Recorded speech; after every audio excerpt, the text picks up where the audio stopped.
Saves all sorts of time if you just mute yourself. Elon prefers it that way. That's what I figured from one of those blue check mark wannabes.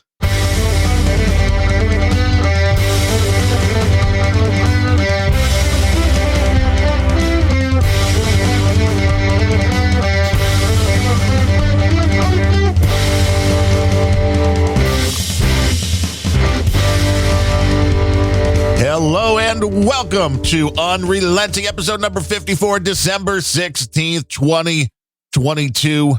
I am Darren O'Neill. Yeah, the blue check mark wannabe, and across this big virtual desk is a guy that has 1,000 different names and probably 5,000 different passports. What are we going by today? Gene. Just Gene. Just simply Gene. It's always been the same. I don't know what you're talking about. It's like Cher. I'm just Gene.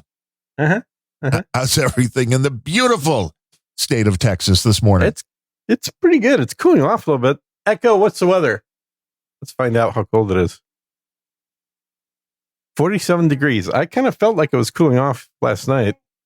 Yeah, that is cooling. I'll give you that. I mean, it was 84 days ago. A lot of people, when they're down in places like Florida or Texas, and they're like, yeah, it's really getting cold. I'm like, well, what is it? It's like 65. No, it's 30 here in Chirac, and it's getting down next week. Towards the end of the week, the highs are supposed to be in single digits, so it'll be fun. It'll be the winter wonderland that we deserve for the holidays. Yeah, you sure as hell deserve it for living up there. Yeah. Hey, you lived in Minnesota. That's and like, I'm done. I'm done with it. Never again. When the kids could go outside, there's people in a lot of places in the world that like, so if you have like a little lake behind your house, you can ice skate on it in the winter. That's really How much cold. Does that cost? What does that cost? Just your dignity and your sanity.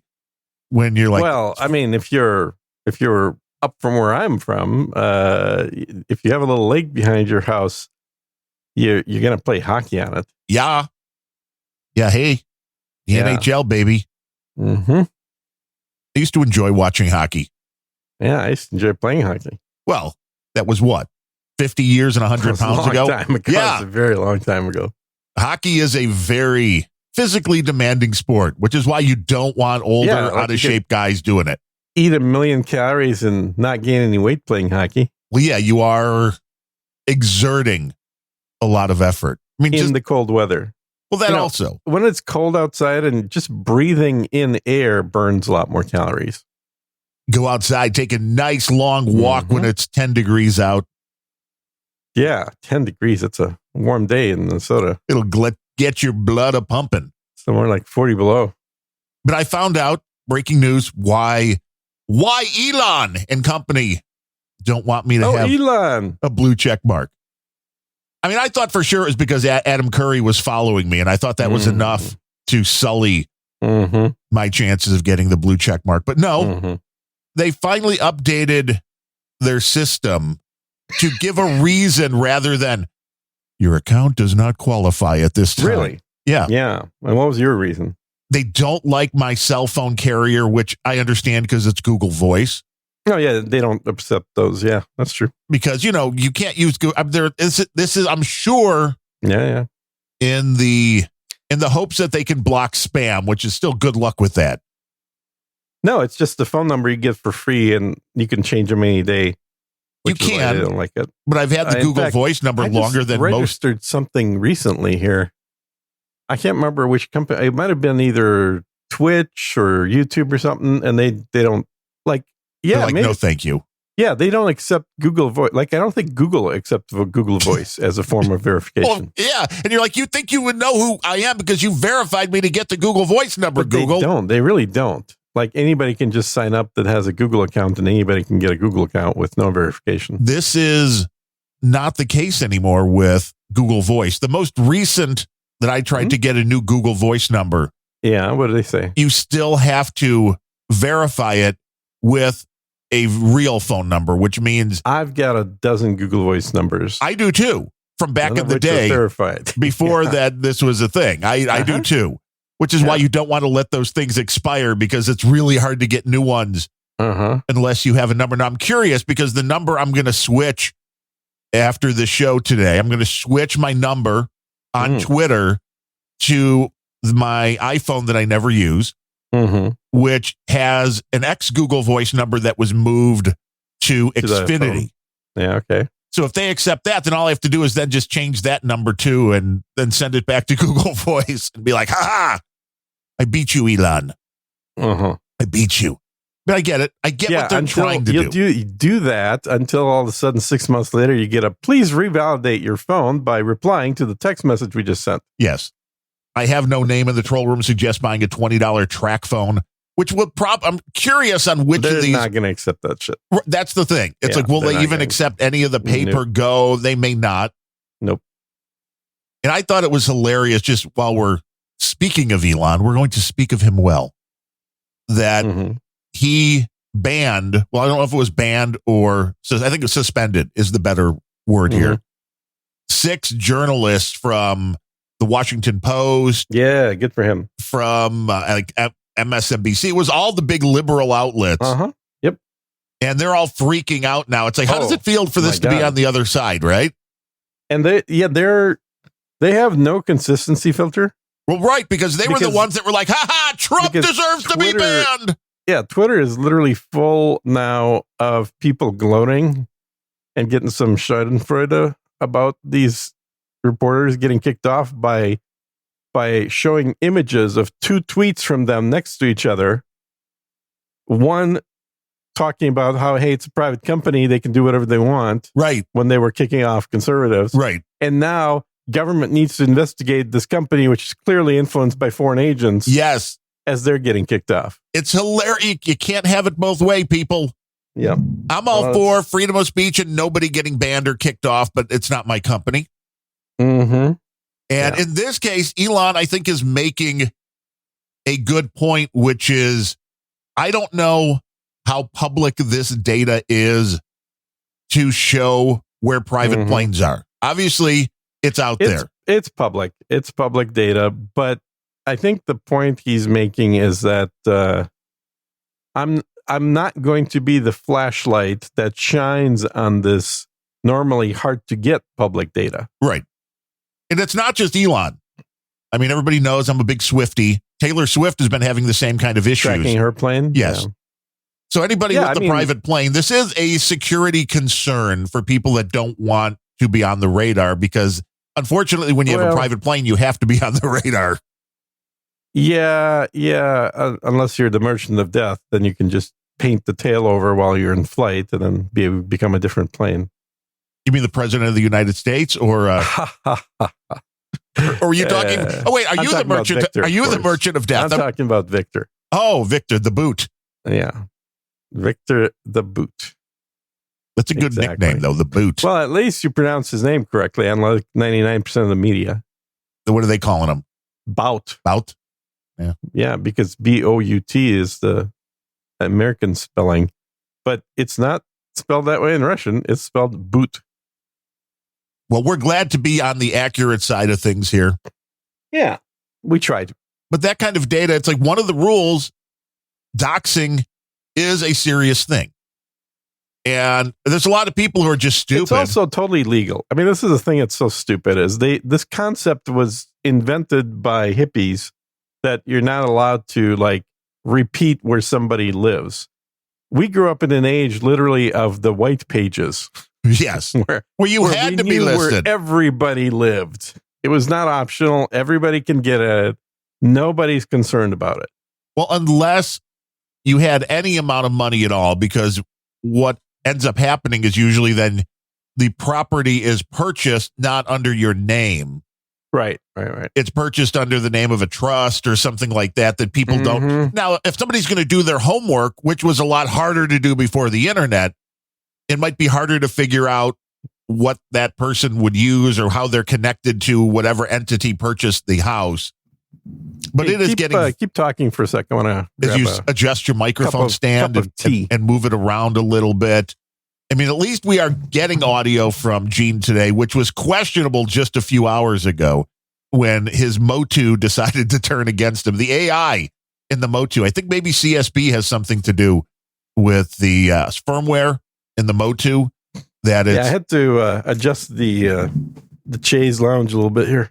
It sounds like you're moving the microphone stand and getting a little bit. Yeah, I'm just kind of, what's the word? You're being handsy. Yeah, a little bit. A professional podcaster would not be doing that during the show. Oh, dude, let me tell you about the bullshit I had to deal with yesterday. Wait, there was something went wrong yesterday as well? USB. Was it a bad cable? What was this? I think it was a bad cable. That's what happened to me too, out of nowhere. And that was the weirdest thing when it happened to me, because nothing had been changed recently. Yeah. Nothing had moved. I was doing a rock and roll pre-show with Fletcher one morning. As one does. As one would. And it started getting staticky, and I'm like, I rebooted and went back, and it like stuck. It like everything crashed. And then I realized, well, I changed USB ports and it worked for like 3 seconds, and then it went bad again.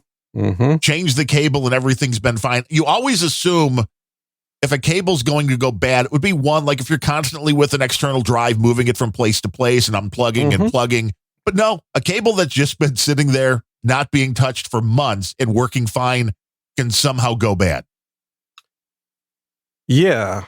Yeah, it's a weird thing, although, I mean, I guess I did backtrack it down to plugging in one more device that caused this whole thing to... Oh, so maybe something sent a surge or something through the... There's no surges. I think it was just a lot of devices on there. It overloaded your system. But either way, it's a... it got resolved. It just cost me 2 hours of my life. And I was trying to interrupt your other show when I found out about this. That was karma right there. Shit, this is not working. We gave you a clean feed link, and then you came in and there was silence, and everybody was like, that's not like Gene. What? Gene is never silent. He's a lot of things. Never silent. That's true. So it was a little unusual. And then I got online with some, 4 hours later with some friends playing video games, and 2 of them were talking about the exact same thing happening to them, where all of a sudden their audio device stopped working and they're trying to figure out how to get it working. It's like, what the hell? It was like the day of audio crashes yesterday. Well, that would lead me to believe that there's a reason why. There's no coincidence, Gene. No, well, and they were certainly not using Motus. So their systems may have all been hacked. Fake podcast. Gotta go. Podcast. That's great. I love that. Who are you? Fake podcast. Fake podcast. So did you get your limited edition autographed Trump cards yet? Are they? It's hard. How do you autograph an NFT? Well, I mean, that's why they're $99, because they're NFTs. They're high quality. High quality autographed Trump cards. I will say, for last Christmas, I am upset because my dad, Trump fan. So Trump put out... That would upset me as well. That would, right. I mean, I don't mind Trump. I understand he's an entertainer and a business person, and I have no hatred for Donald Trump, and I do love me a quick profit. Donald Trump put out a picture book of his time in the White House, and he autographed them. And they were like $250 or something like that, with $250 to $300. So I ordered one for my dad. And you see, as I've learned with Taylor Swift, you really should order as many as possible. Right, because they'll go up. And they went up immediately. They were selling for like $1,000 within like 2 weeks because they sold out so fast. I'm like, damn, I wish I would have bought a second one. But no, I'm not going to buy an NFT because, one, I don't believe in NFTs for the artistic value. Now, Trump's doing something interesting because it seems like it's more like a raffle of some sort, because there are people that are going to be chosen then to get like a trip to meet Trump or something like that. That's technically referred to as a pyramid scheme, but okay, go ahead. It may well be, but it's not necessarily a pyramid scheme if you're giving away a prize. I don't know how that works with the NFTs. So far, nothing's been given away. Right. Well, now it depends if it's actually going to be given away. Promise. Yeah. The NFTs, the only use they have, and I've said this over and over again, is when you tie them to a physical asset. And I believe this is where they may actually take off, because there is still a market for people that like to collect things, whether it be ticket stubs or baseball cards or autographed baseballs or autographed Donald Trump books. Isn't at some point, isn't the number of idiots out there just going to become separated from their money? Probably.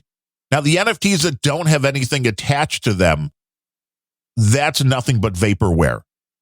If you have a legitimate source that is tying things, like an autographed Taylor Swift record, if they added that to an NFT and that NFT was valid until somebody turned it in for the vinyl, well, then you could resell the concept that you own the vinyl over and over again. And then if somebody actually claims that physical thing, then the NFT is useless. Yeah. As long as that physical thing is still tied to the NFT, I think that's where the market is going, which is why all of these companies, Golden Auctions, eBay also, they want to vault all of your stuff when it comes to collectibles. They're like, hey, we'll hold on to that Taylor Swift autographed lithograph you have, and you can buy and sell it, but it never has to leave our vault. Which is interesting because it's like, how do you really know? You don't. Well, because they did this with software. Now they want to do it with physical items. You will own nothing and you will be happy. Are your spaceships NFTs? That's what Billy Bones wants to know. They're not. No. But I was going to mention, when you mentioned NFTs, there is another game out there called Star Atlas, I believe. And it is a younger game, so they're not like as far along as Star Citizen is. Which is still an alpha. But these guys are like basically at concept drawing stage. But they decided to use NFTs to sell their ships. So their ship prices, they were going for as much as $30,000 per ship. Wait, dollars? Dollars. Yeah. For an NFT. And you want to talk about fools and their money, do you, Gene? Oh, they're parted. But no, it gets better. So this company, remember, a software development company using NFTs to fund themselves to build a spaceship game, right? They were investing their money at FTX. Yes. The money they're getting by selling these NFTs were going into FTX, which they lost. Obviously. So now there's a problem because now they need to sell a bunch more ships to get more money in to make up for the losses that they suffered as a result of being stupid and putting money into a scam instead of a bank. Yeah, now that definitely is a pyramid scheme. And the prices on the ships on the secondary market, remember, these are NFTs, so they're, you own it, you could trade it. They're down by about 90%. 90. Now, for game assets, I do find this to be interesting that you can have an asset that is used in a game, right? That you own, that you can. I mean, here's the thing. Up until now, you could have assets in a game that you allegedly owned, and some of them even allowed you to sell them. But this all happened in their ecosystem. So this, by being an NFT, that means you can go to eBay, Facebook, or whatever you want and sell this NFT, and then it. Well, I don't know if you. I assume you can. I've never bought any of these spaceships, so I don't know. But that's an interesting concept. The thing that's interesting is the way it worked. I believe, and I could be wrong, but I believe that's the way it worked. Is they would say, "Okay, we've got a brand new ship design. We're only going to sell 1,000 copies of this. We're going to price it at $2,000 each." And so the first 1,000 people willing to pony up $2,000 got this spaceship. Now, the fact, if you're telling me there are those in the game, thousands of people that are willing to spend this kind of money, well, I mean, we're in the wrong business. You can do the math. Well, I don't know. It's, I mean, yes, I do know we're in the wrong business. That much I do know. Right. I'm not sure this is the right business. No. That's, yeah. I'm trying to remember how much they've raised so far. I think they've raised like 50 million. 60 million, something like that. That's fairly impressive. I mean, here's the thing. You never even have to put out a real product. Sure seems that way. You just have to sell people on the idea that there's going to be a product. Yeah. They fund you and you go, didn't work out. Yeah. Well, and that's really the model of Star Citizen too. They're, in alpha for 10 years. Can you log in and do some stuff in the game? Absolutely. And it's kind of, it could be fun, but a lot of the fun you can have is dependent on you because they've got spaceships, they've got a world, and they got nothing for you to do. So you have to come up with your own things to do. It's, if you get together with a group of people, like this weekend is going to be the 2-year anniversary of a group that I'm in. We're going to have a lot of fun doing spaceship-y stuff. But we're also kind of inventing our own fun pastimes. Like we're doing things that were not intended in the game. You're basically figuring out what the game is. Yeah. Well, figuring out what can we do in the game that could be fun that has nothing to do with what's built into the game. Like we're going to load up tanks on top of spaceships and then fly around with tanks and only shoot the tanks at each other. So it's going to have to be a combination of skill of both the pilot and the tank operator to shoot another spaceship in space from a tank. Now, obviously, tanks were not intended to be sitting on spaceships. They were intended to be on the ground. See Brooklyn in the troll room says, "I'm going to hunt you, Gene, in Star Citizen." Go for it. So people, make sure you friend me first so you know where I'm at. Right. Friend him so that way you don't have to dox him or anything first. Yeah, he's like, come on over. You think you can beat me? I'm ready. Mm-hmm. I got 4,000 spaceships, 53 million tanks, stormtroopers, whatever else you got in this game. So you're like the Darth Vader of this I wish game. there were stormtroopers. You're like, that would be, we add these. This would be cooler. Yeah, we need some stormtroopers. Exactly. We do have skins, clothes that look like stormtrooper clothes in there. I mean, not close enough to infringe upon any copyrights, of course. The whole game has that statement about it because we also have X-Wing fighters that are not called X-Wing fighters. They're totally not X. They're totally not. They're like Square Wing fighter, or they're like St. George's flag fighters or whatever. Right. Just find another good name and change them just enough. But that's the beauty of these games too. If you let your fan base, if you let the people playing the game add certain things to it, then it becomes really hard to go after. And a number of events that were purely fan created became official in the game. Like there was a group of people that took military, they're basically Humvees, but not to infringe on that brand, of course. But they took those and they said, hey, let's do like a rally.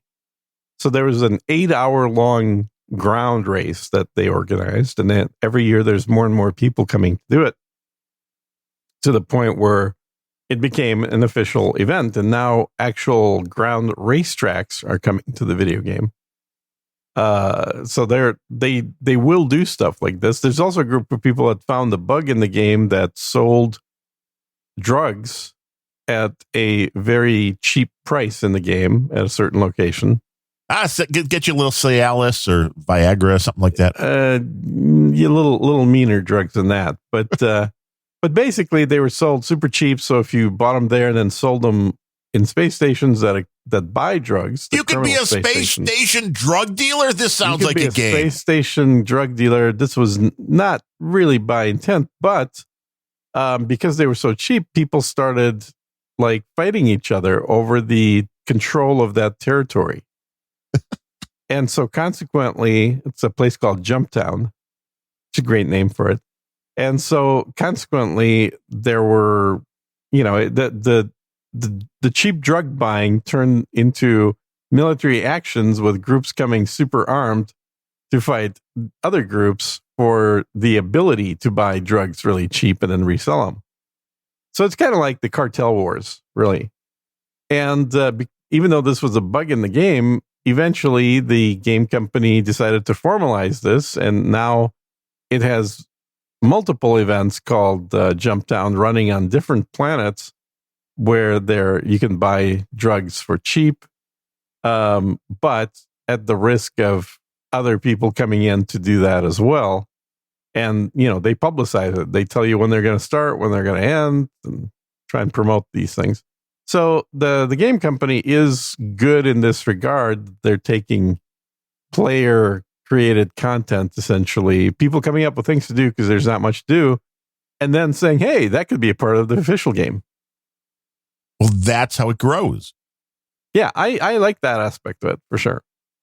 And your character in the game is dressed like Sonny Crockett, I take it? Well, it's funny you mentioned that, because I typically do wear an all-white outfit. See? There you go. What did you do yesterday to celebrate Don Johnson's 73rd birthday? He's 73? I didn't know that. I know. Holy shit. Getting old. Almost as old as I am. Wow. I saw they're rebooting something. Was it Miami Vice they're rebooting? I hope not. I hope to God they're not rebooting Miami Vice. Yeah, I think they are. And I don't know how he's involved. I mean, obviously, you're not going to... Well, let me back that up, because I heard in the latest Indiana Jones movie, they de-aged using AI Harrison Ford. Could you just imagine Don Johnson and what's the other guy's name? Ricardo. Sonny Crockett? Well, no, that's his character, but his partner, Tubbs. Yeah, the black guy. Yeah, the black guy. Is he alive still, or I thought he died? I don't know. It would be much harder for him to then be de-aged if he was dead. I hope he's alive. Or easier. That was one of my favorite. Well, true. They could just use his image. Be like, he said it was fine. No, really. Philip Michael Thomas. Original contract. Right. They signed off their likenesses to the studio, which studios used to have that in their contracts. Yes. My favorite, still one of my favorite scenes out of Miami Vice is when Tubbs was sitting in the whatever sports car it was, and a guy came up to try to carjack him. And Tubbs just raises up a sawed-off shotgun. You got to get out of here. Because he's a cop. Right. He's a badass cop. And hey, Ferrari driving cop with a sawed-off shotgun. That sounds like Miami, baby. That's why Miami in the 80s was a whole lot of fun. It was a whole lot of fun. There's a whole lot of money coming in, that's for sure. That whole city got built on coke. Yeah. It's a nice city. Not rock and roll. Party coke. City. Oh, them's was the days. South Beach was a fun place to be. Tubbs is 73 too. Ned says the troll and Philip Michael Thomas. Wow. So yeah, they're. Oh, wow. So they could still do it. They could both come back as the crotchety old captains or something like that. Well, I love the fact that what's his face lived on the boat with a alligator. Yeah, George or cool. Clyde or some kind of funny. Yeah, because that's normal. That's something you would do. You like reptiles. Totally something I would do. Yeah.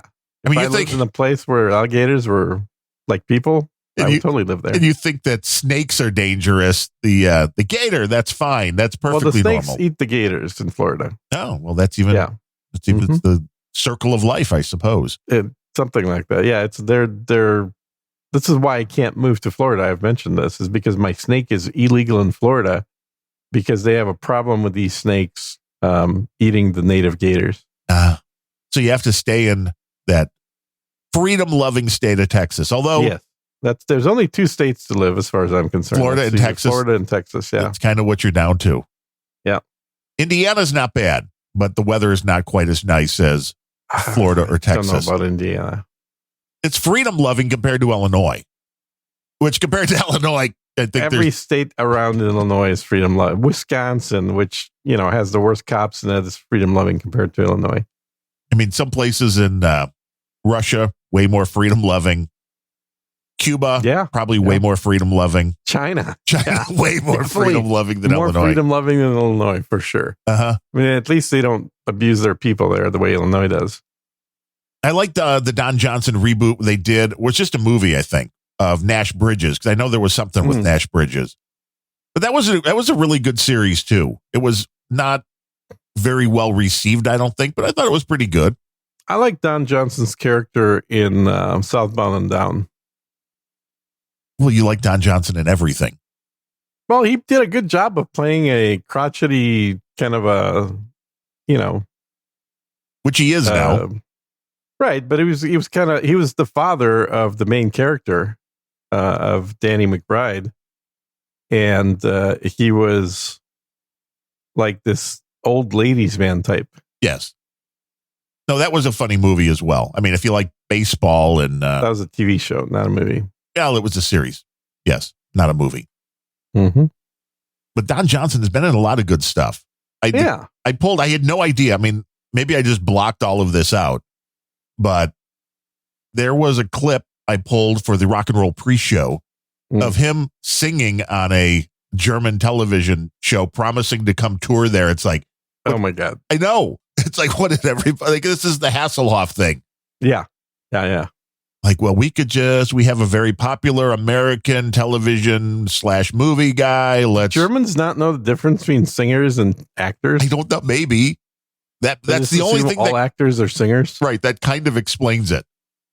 Because I don't know how else that happens. Because he did the cover of the song, Tell It Like It Is. And again, I can sing anything with no range to it. You can sing anything. There are certain songs that are just made to be for people, right. When you're doing your karaoke, that's what you want to sing. You don't want to go for the hits of Whitney Houston or Mariah Carey that have the high note. You want to stick to the male singers, and that would be helpful too.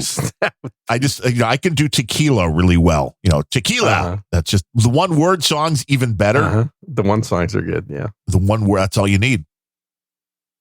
But I'm not buying it when you go to a bar and they have karaoke nights. I will leave. I will leave as well. But then what makes it even worse is they have that and you're trying to not think about it and just talk to your friends, and then and all of a sudden somebody starts belting who's an actual singer. It's like, motherfucker, what are you doing at karaoke if you know how to sing? Having fun. Hanging out with their friends. That's showing not off. Fun. That's called showing off. Yes. Exactly. That's not about fun. It's about showing everybody how crappy they are and how good I am. I just hate it. There was a little diner kind of breakfast restaurant. They're still there near where my parents live. And for a while they were open for dinner. COVID killed that. But for the time that they were open for dinner, obviously they were looking for some way to bring more business in. And we stopped in there one night at like 8 o'clock after doing something. And all of a sudden the karaoke starts and it was just obnoxiously loud. There was like nobody in there. And it's like, what are you doing? This ain't a bar.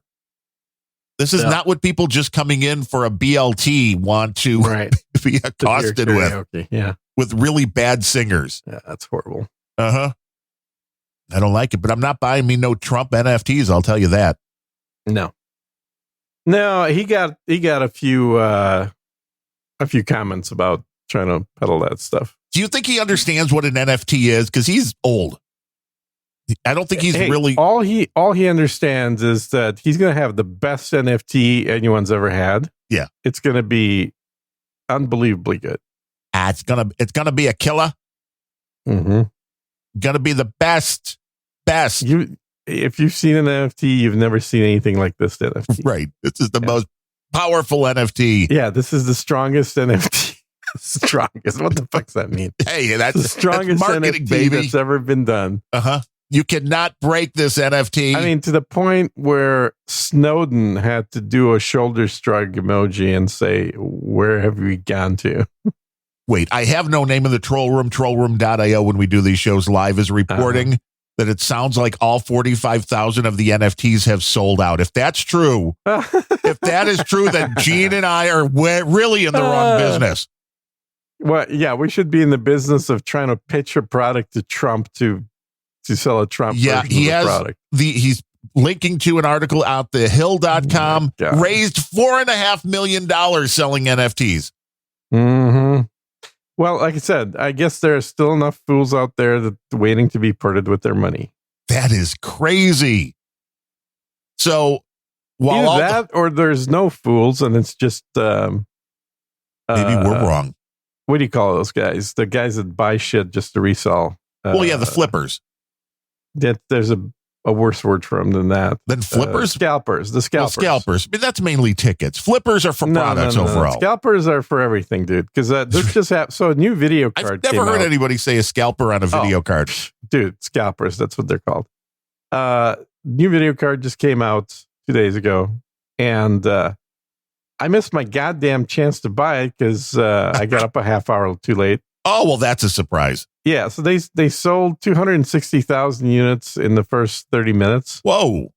And I was hoping to be one of those. And I missed. And these are $1,000 cards, by the way. Now, Gene, you're a man of means. You don't have some intern or something that you could have online ordering this stuff for you? I used to. I just don't. I have nobody right now. It's just me. I'm a do everything myself kind of guy. Well, as long as you take care of yourself, Gene. Mm-hmm. In so many ways. But you didn't get up early enough to get yourself that video card. I got up at 9. I should have got up at 8. And they were all gone by 8:30. And I was like, God damn it. And the next batch won't be ready till January. Now, are these some of the cards that are intentionally crippled for the crypto mining? Mm-hmm. Yeah. So this shows that there is a still very strong PC gaming market. Well, it's because they're cheap. People wanted to get them because the price point's so good. Just $1,000. Yeah, just $1,000. That is such a cheap video. I mean, I have like 5 of those in my machine right now. Yeah, the competitive cards are $1,600. And the scalpers are selling these now on Amazon for $2,000.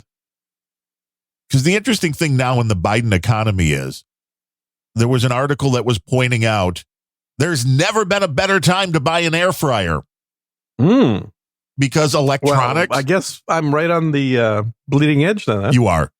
Mm-hmm. But because of the Biden inflation, it turns out that although food is up like 30 to 60%, depending on 60, more like, the electronic market are up to $65 a pound now. Damn. Yeah. But the electronic market, because people have to spend all their money on food, the people making all the gadgets like phones and air fryers and stuff like that, screwed. Nobody's buying. So those prices are going down. Yeah. So if you have a little extra cash hidden away, now's the time to buy the electronics.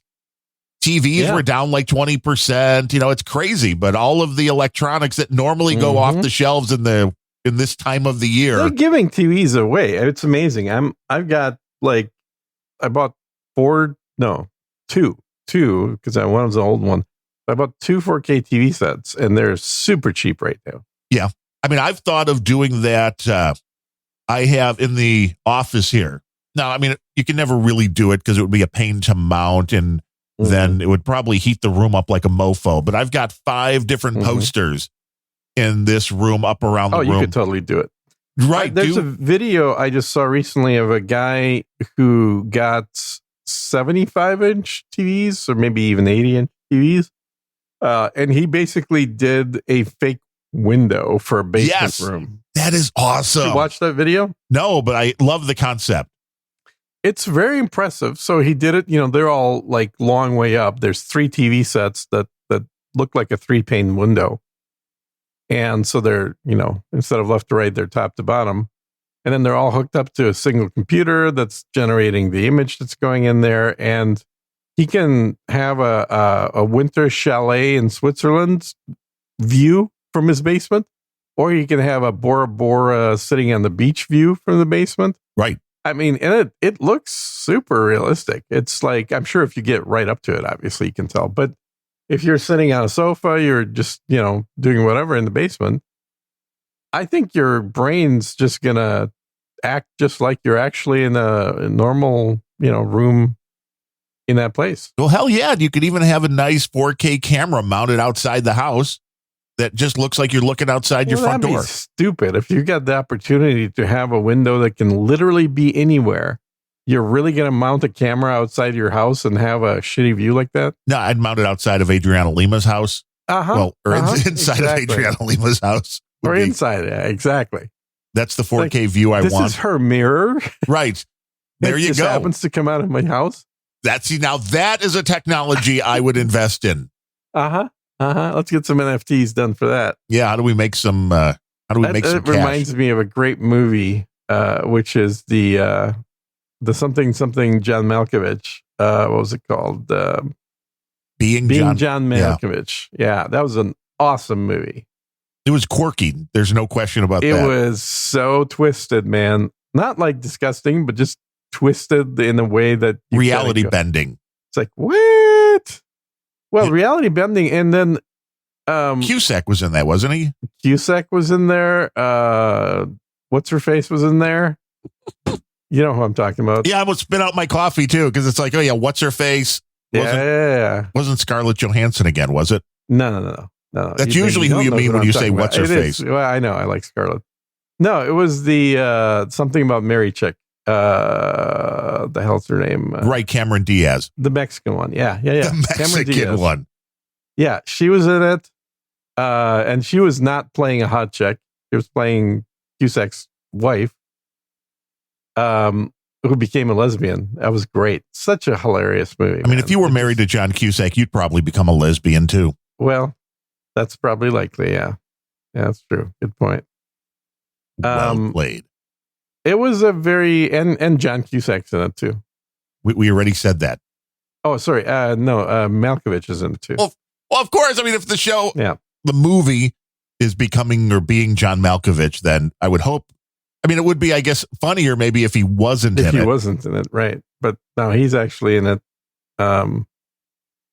It is definitely a cult classic. That's the best way to describe it. See, Brooklyn says Scarlett Johansson's only 5 foot tall. That ruined it for him. Ruined it. Ha! She's not 5 foot tall, man. Gene's like, get her high heels. That's all you need to do. No. No, she's taller than that. I've seen her. Well, you dated her for a while, right? I did not date. No, dude.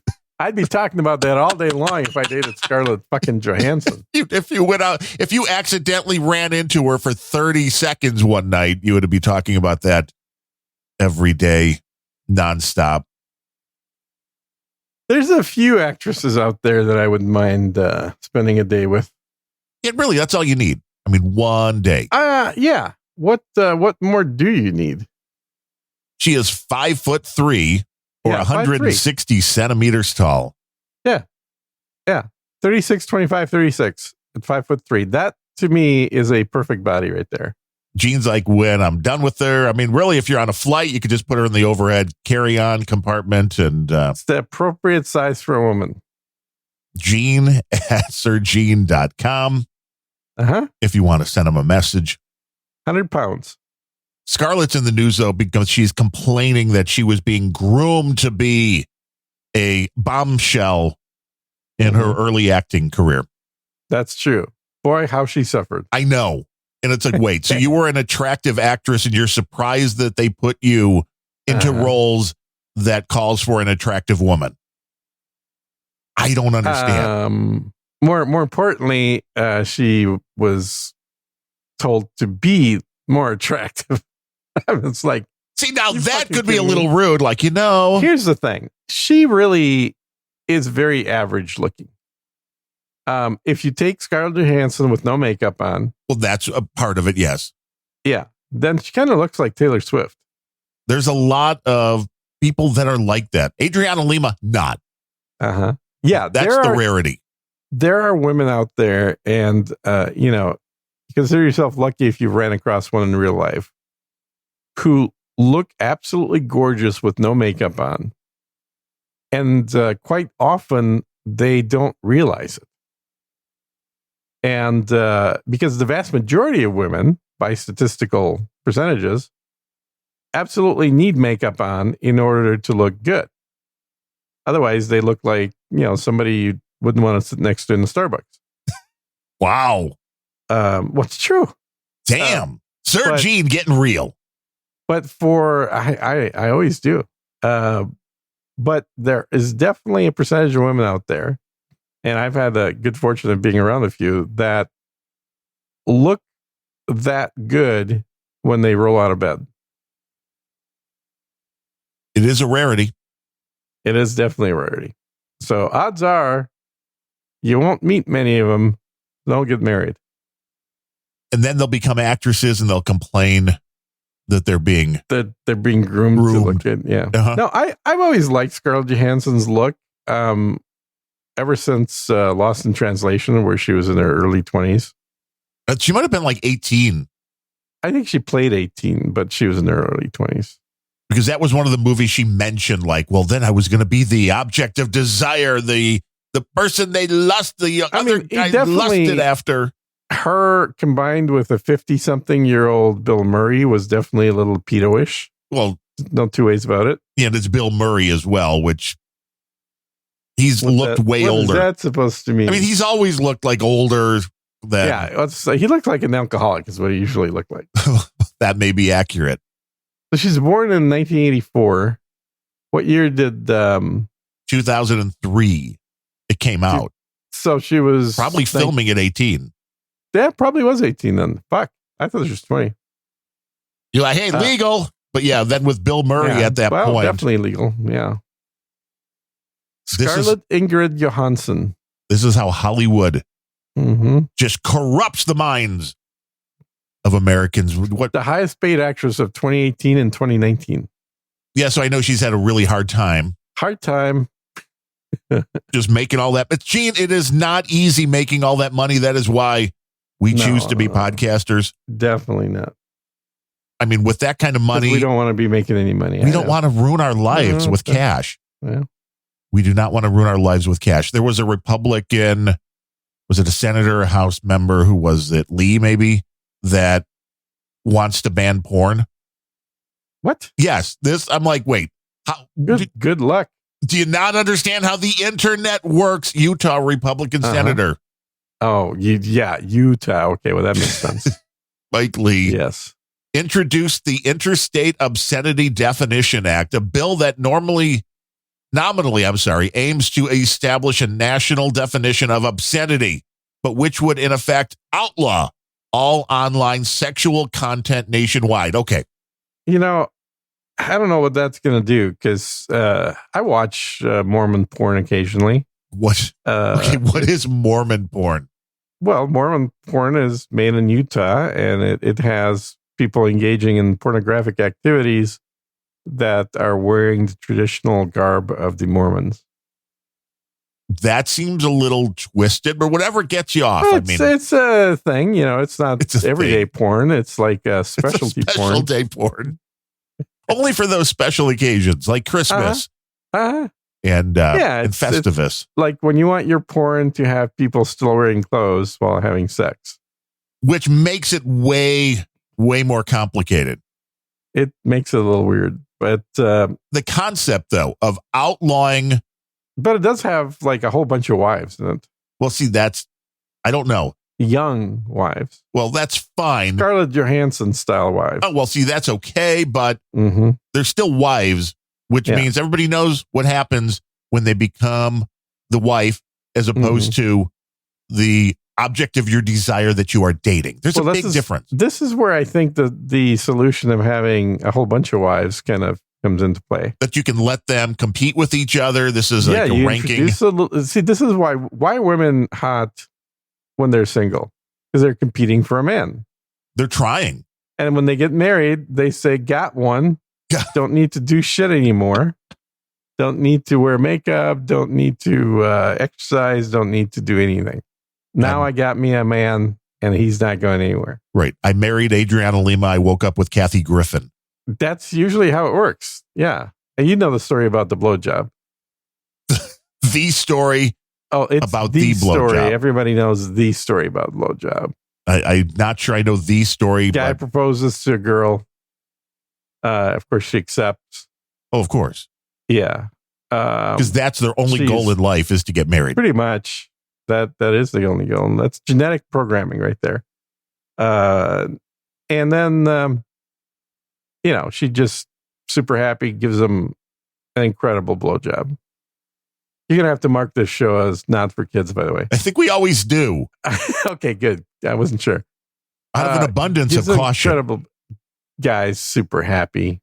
Goes out to his buddies like, man, I can't wait for married life with this girl. She's incredible. I've never been with anybody like her. I'm not going to let her slip away. So she just gave me the best blowjob I've ever had. Meanwhile, the girl is off with her female friends talking on the phone and or wherever. And she's like, man, I finally got him to propose. This is awesome. Not only that, I gave the last blowjob I'm ever going to give. Also accurate. But now this is why I call it the blowjob story, because it is the story experienced by all married men.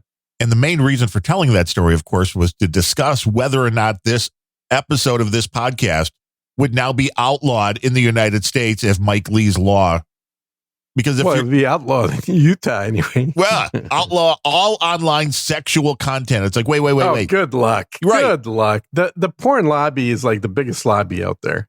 There's a big difference between what would be considered sexual content and what's porn as well. Yeah. The furry lobby alone would prevent this from happening. Better than the Furby lobby.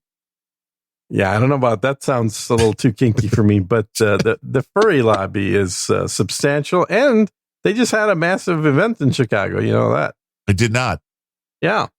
But I don't go into Chicago. It is a horrible city. That's true. You don't actually live in Chicago. You just pretend you do. But yeah, if just you look outside of Chirac. I the always furry say Chicago something event. I'm sure you could find it. But there are way too many people that like to wear, like, fluffy animal costumes while having sex, which I don't understand. But whatever. Everyone to each his own, right?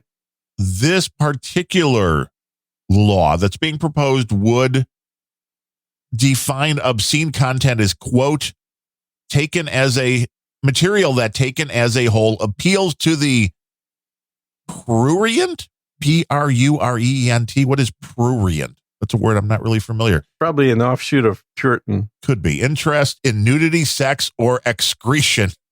Excretion? Yeah. What? Depicts, describes, or represents actual or simulated sexual acts with the objective intent to arouse, titillate, or gratify the sexual desires of a person. Now, isn't that any movie or television show that has any romantic scenes? Yeah. So sounds like it. Taken as a whole lacks serious literary, artistic, political, or scientific values. I mean, our show's screwed. we totally lack serious literary, artistic, political, or scientific value. There's zero value here. I know. Keep telling people that, and yet they donate money. Today they didn't. Nobody. I think NetNed came in, with a boostagram. Oh, okay. During the show. And we appreciate that because that's the only thing keeping the show going. He says, I love Unhearing with Darren O and Sir Muted. So, I mean, there's Unhearing. He changes the name. It's like the Bandrew bit. The Bandrew Says podcast. Bandrew has been giving a different name at the beginning of the show that changes Bandrew to a different B word for forever. And it's hilarious. I looked up prurient while you were talking. And what is it? Lascivious, lecherous, lewd, lustful, and sex mad. And it comes to us from the French. Was there a picture of you and me sitting right next to that? No, there's a picture of Scarlett Johansson, though. Oh. Yeah. Well, see, that would be illegal according to this particular Well, that's no law. good. I mean, the Scarlett Johansson lobby's got to be pretty substantial, too. But this, again, comes down to the fact that people don't understand how the internet works. So this, to me, sounds like a bad path. Yes. Because the last time the conservatives decided to go down the morality route, the Democrats got Bill Clinton in for 8 years.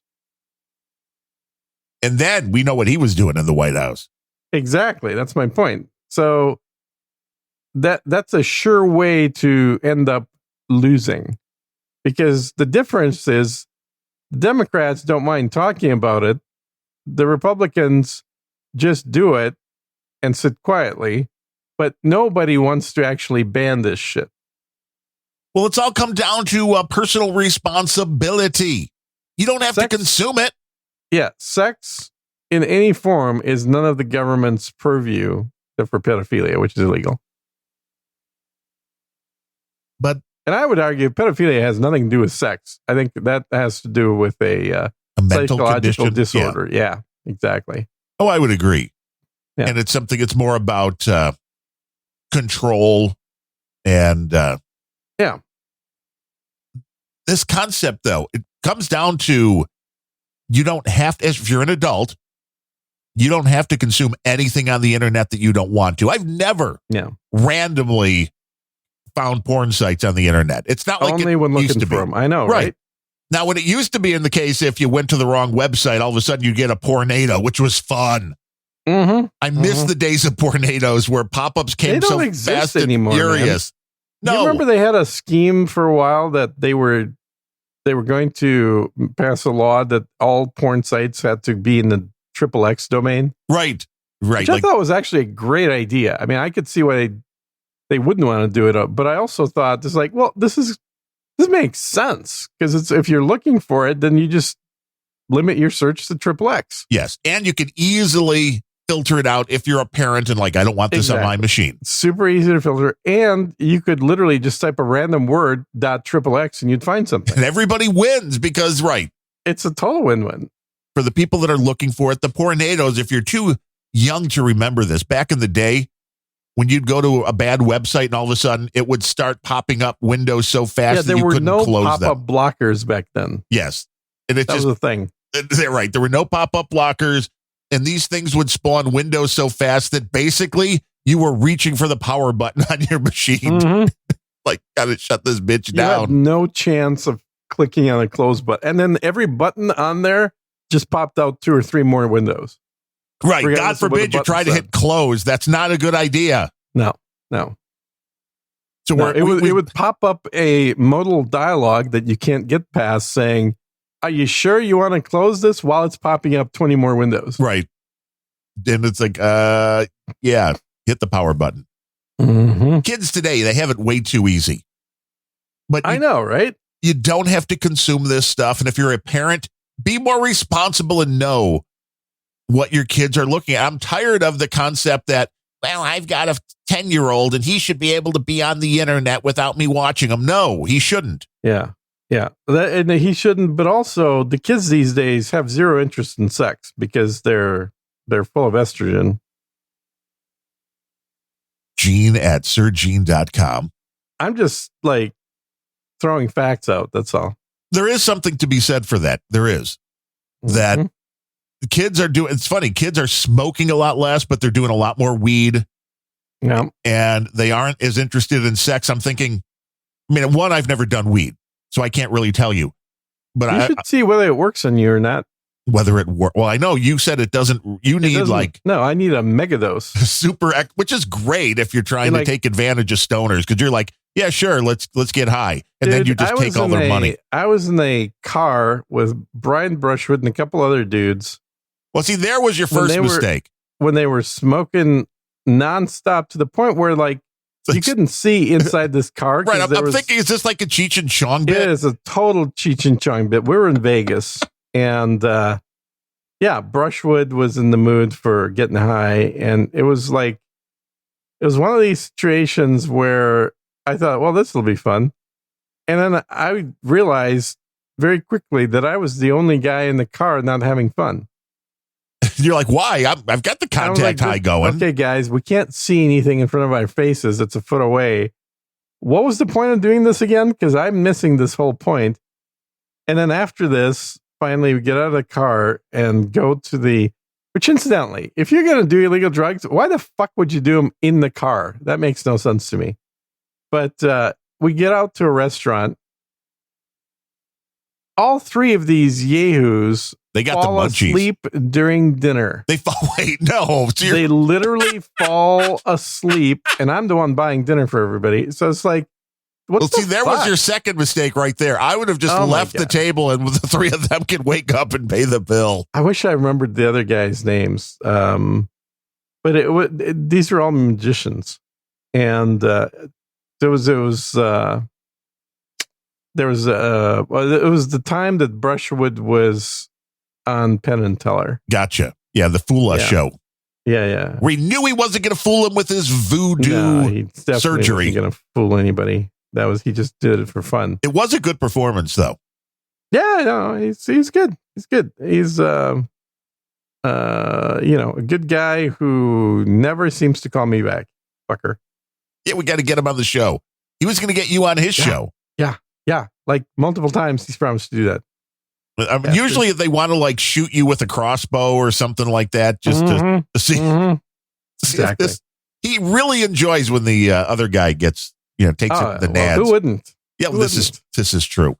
And C. Brooklyn wanted to know, how does Gene know that kids don't want to have sex? That's a valid question. Yeah, no, they don't. Believe me. He's like, I keep asking. They keep saying no. I don't know.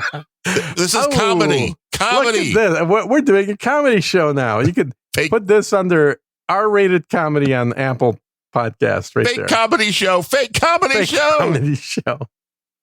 What is this show? Nobody knows. So I bought the new Stream Deck. Ooh, is this one larger or any different features? It's got rotary knobs. What is this okay? Like? I'm just picturing like an old phone now. Like the Stream Deck has come to the point to where now you have to dial in like a Bakelite. Make the text size bigger on your computer and go ahead and check out Stream Deck. You'll see what I'm talking about. But this thing's pretty awesome. I'm digging it. Do I need one? That's the question. Control, of course you do. You can control all kinds of things. I have the big Stream Deck. I have the small Stream Deck. Yep, I got both those too. Now they've got like fancy color ones. The Stream Deck MK2. Yeah, those are not. Man, those are crappy. No, this thing is pretty wild. Having knobs definitely is good. Hey now. They're programmable knobs. You can do all kinds of things, including controlling other devices that have MIDI.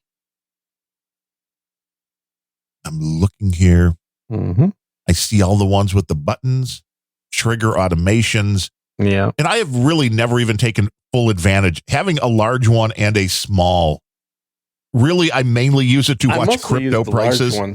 Oh, really? Yeah. I mostly use the large one. The small one, I just still plugged in because I'm too lazy to get rid of it, but I don't really use it much. The large one, I've got my audio settings for the desktop because I don't have the keyboard that I'm using doesn't have audio controls. So I added that on the Stream Deck. It shows me the crypto pricing of Bitcoin, Ethereum, and SHIB. It shows me my current ping rate to the No Agenda stream. To buy your SHIB, you just push the button. No, that would be interesting too. Finally, though, I'm down to $49.30 of SHIB, so I bought it at $50. Finally, I'm underwater on the SHIB, like every other crypto that I've ever gotten. But I see they've got a light, they've got a camera, which I've looked at before, Elgato, which didn't have great reviews. They have a microphone now too, which I don't think is great. But is this just I ordered it, and you just go to Elgato's website. It's literally the first thing on their website. Not when I jocked it up, but here it looks like there's a Stream Deck pedal. So I know there's a foot pedal now. There is, yeah. Is this a Stream Deck branded? Because I see. Oh my God, dude! Yes, a Stream Deck Plus, branded. A Mini, an MK2, and the extra. Which is the one? If you click on Stream Deck, it's literally right there. It says Stream Deck Plus. Okay, the Stream Deck Plus. There we go. That's the one that's got the knobs on it. Now, what do the knobs do? Anything you want. Hey, so okay, here, Adriana Lima, show up at my door. Yep. Twisting the knob, boom, she's there. Exactly. But now that would be really for like the volume interface that I can understand. That'd be kind of cool. So it's got 8 buttons, which are the same as having the other devices, I'm guessing. Yeah. Yep. And then there's is that just a screen there? Kind of like the Apple laptop concept that went horribly wrong. And it is exactly like that. It's a touch screen. So it's got that touch screen, and then you have the knobs to adjust. Interesting. Yep. I don't know what I would use the knobs for, though. Although they're saying it's your audio station to control all of your audio sources. I guess if you can mute the microphone and all that kind of stuff. I know I have a thing on Amazon. If you can use, if you have, here's a little tip for you if you want to save a little bit of money. Yeah.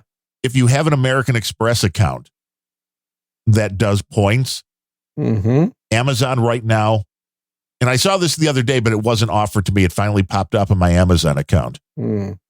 If you use even just 1 point from your Amazon or your American Express points, which are worth like a penny for 1 point, they will give you 40% off an order as long as it's shipped and sold by Amazon up to $60. So if you're spending like $170, you'll get 40% off the whole thing just by using 1 American Express point, and you can pay for it the rest of it however you want.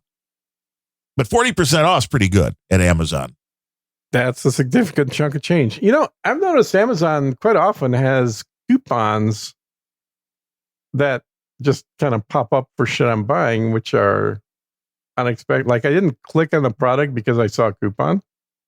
I clicked on the product because it looked interesting, and then it shows that here's the price, and then and you can also get $30 off. Yes. Like what the hell's that all about? You're like, I'm already here. Yeah, it seems like it's a stupid thing because they're trying to convince me to buy something I want to buy anyway.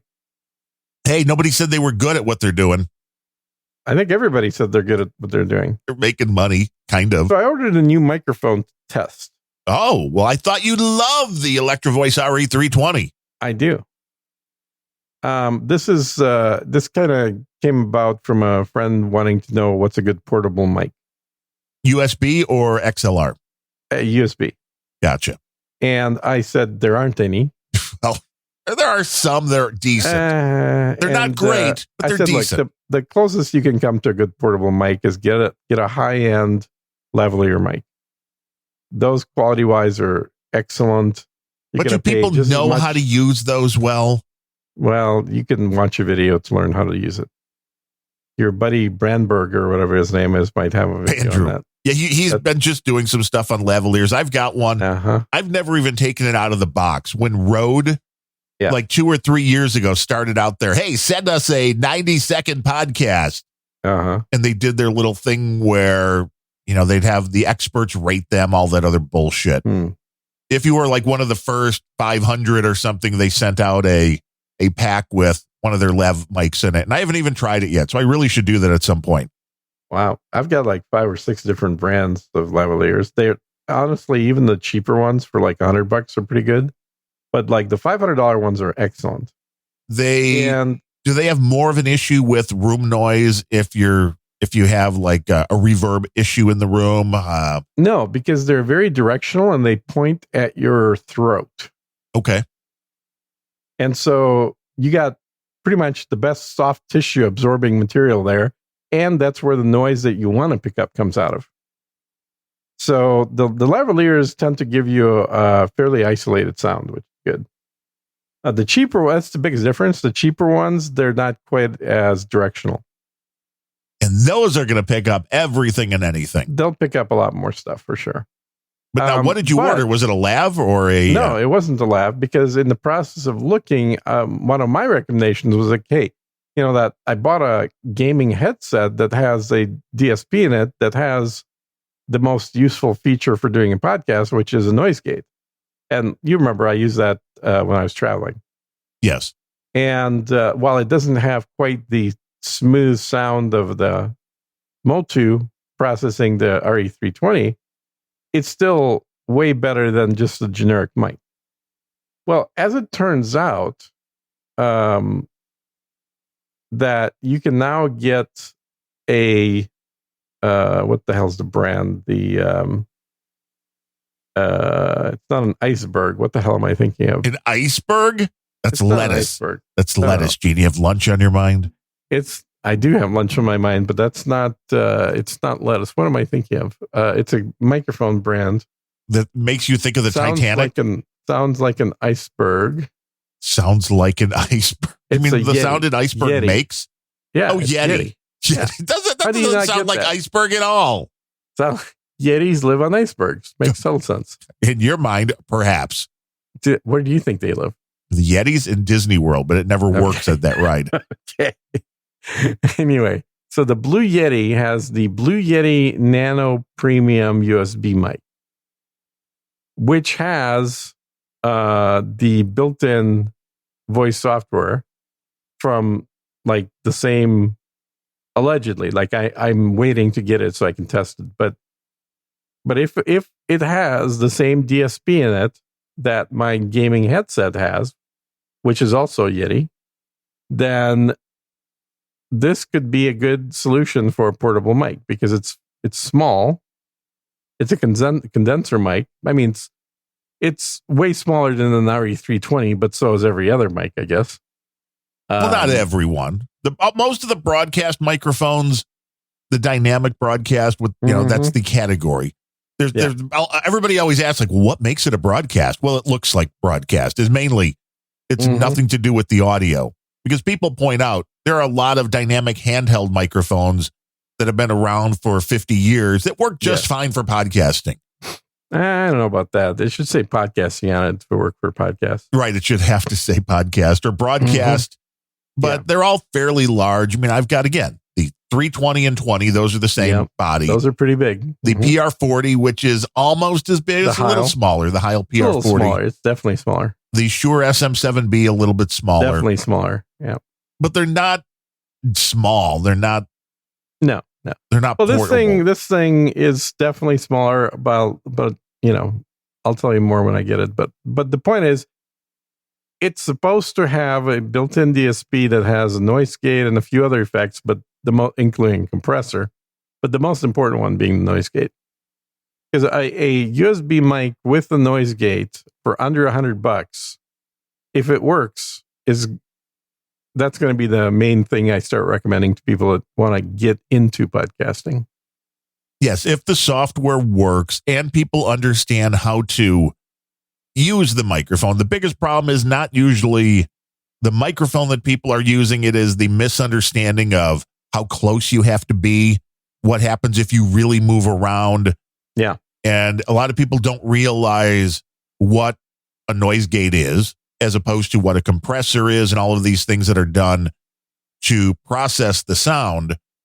And that's the education that you need if you want to do a lot of audio recording. Now, throwing this stuff into a microphone as a one-stop shop, probably not going to be perfect, but if it works decently enough, it's better than not having It's better than somebody spending $300-400 before they realize whether they're going to keep doing a podcast long-term or just do 3 episodes and stop. Well, there are people that buy really expensive microphones and, again, then don't understand why it sounds like crap because they don't know how to process the audio. And most people are in a very non-treated room, as I am here. Yeah.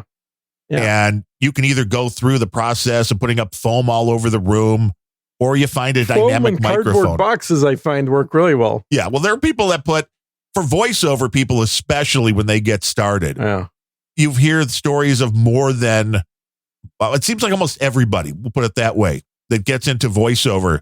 The first way they do this is like getting underneath 5 blankets with the microphone and recording the audio, which is effective. I'll give you that. Well, I've got a quiet box that I bought decades ago. Those things don't work. That you mean like the microphone goes in it and then you talk into the box? Yeah. And it works great. I don't know what you're talking about, dude. Does not work that well. It works awesome. Don't buy the cheap knockoffs on Amazon though. Well, that would be true. Buy them with your microphone pillow. And exactly. For all of your Christmas shopping needs. You gotta have a microphone pillow. And the main problem with it, and the reason I haven't used it for 15 years, is that it's about 2 feet by 2 feet by 2 feet. And if you think about where the microphone needs to be, yes, you're pretty much blocking everything in front of you with this box. So forget about having a computer around or doing anything where you can look at a screen, because the only thing you're going to be looking at is into the box, inside of the box. Yeah, exactly. Which is very claustrophobic too. Yeah, I guess. Stick your head into the box. Yeah, that's how you use it. You put the box on your head and you insert the microphone, and you've got a super quiet environment. That's why a lot of people use closets as well, filled with clothes. I mean, don't use a closet with emptied out. They want to stay in the closet, that's fine. Yeah, you want to be in. Depends what size closet you have. Try and push them out. That's personal preference, I guess. I always enjoy seeing somebody on the YouTubes with a front address microphone that they are talking into the side of. Yeah, I know, it's great. Like, read the directions.